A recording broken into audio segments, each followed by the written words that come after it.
Speak to them about it. As we have been hearing today and discussing, Boris Johnson has confirmed that COVID restrictions will ease in England next Monday. Yeah, so let's talk about that, the impact of all of that with one of our regular GPs, Dr. Nighat Arif. Good morning to you and lovely to see you on a Tuesday. We've talked to you before, haven't we, about face masks, and we now know that you won't legally have to wear them in England after the 19th of July. Just tell us again your views on that, Nighat. I think anyone who's been watching the GPs come on around 6:30 since lockdown March 2020, they'll know that we've all said the same thing. Masks are important. They protect you from your droplets going to other people and other people's droplets coming on to you, because we know the virus spreads through the droplets from the upper respiratory pathways. So therefore, wearing masks is important. Now we're going to have to see. We just don't know what it's going to be like if we allow the public to make the decision. But I'll tell you an interesting thing. Yesterday I was on call and I saw a patient at the end of the day, and she was exempt from wearing a mask, and she came into my consulting room. My windows were open. It was at the end of the day, the last patient that I saw.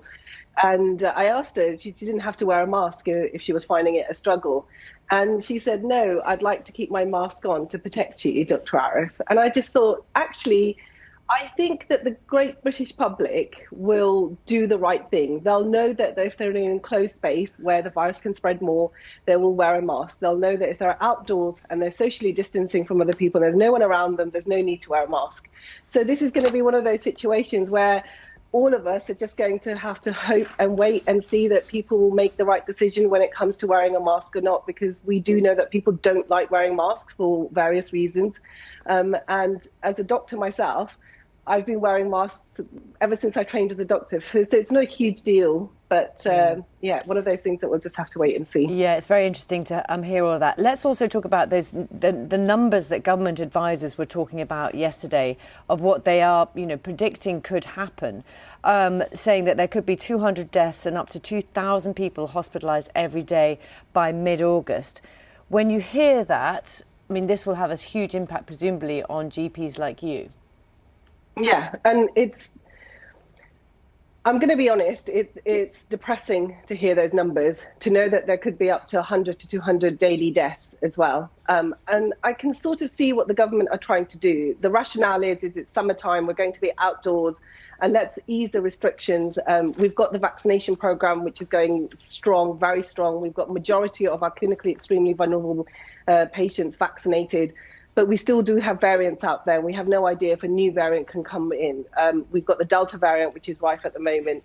And so I think that we are literally living on hope that we can control this so that we have the capacity within the hospitals. But those numbers, if you look at the numbers back in when we went into the first and second and third lockdown, that's where we were.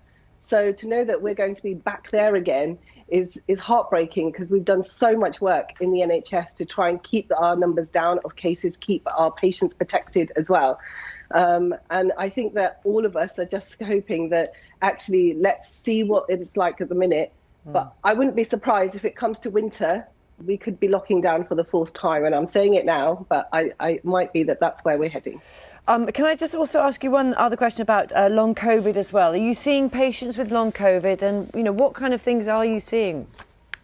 Yes, I am. And I'm seeing patients so those who have been vaccinated are actually brilliant because they're getting some protection. But those who aren't, particularly in children, I'm seeing symptoms like shortness of breath, chronic fatigue. I'm also seeing mental health being really impacted as well. I'm seeing patients who are getting sort of headaches, loss of smell and taste hasn't come back. And I'm not talking about weeks, I'm talking about months. I'm talking about 6 months, 8 months. Now we know that we've got 1 million cases of long COVID, and this is going to impact general practice.